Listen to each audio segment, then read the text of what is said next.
Çoxlarımız həyət evi tikdirəndə alternativ yollar axtarırıq, tanışlar axtarırıq ki, necə eləyək evi tez tikək. Tikirsin sən burada. Ay qardaş, tikmirəm, sökürəm. Ha? Xeyirli olsun, sökür. Amma tikmir. Amma Azərbaycanda e-tikinti deyən bir platform var.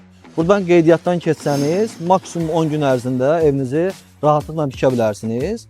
Amma burada önəmli olan nüanslar var ki, əgər evinizin hündürlüyü 12 metr, mərtəbə sayısı 3-sə, bu zaman oradan icazəniz biraz daha asanlaşır. Amma Azərbaycanda düşüncəmiz biraz fərqlidir. Biz elə bilirik ki, qonşu ilə ara məsafəsi çox olmalıdır, 3 metr, 4 metr. Düzdür, bu qanunda göstərilib, amma məsələnin başqa bir tərəfi var ki, əgər siz qonşudan notarial qaydada icazə alsanız, istəyirsən, lap qonşunun hasarının üstündə evi tikə bilərsən, amma hər hansı bir fövqəladə məsələlər üçün məsafə qoysanız biraz daha yaxşıdır. Burada ən önəmli məsələ isə bunlar bələdiyyə sənədindən yox, yalnız kupça ilə, yəni çıxarışla mümkündür.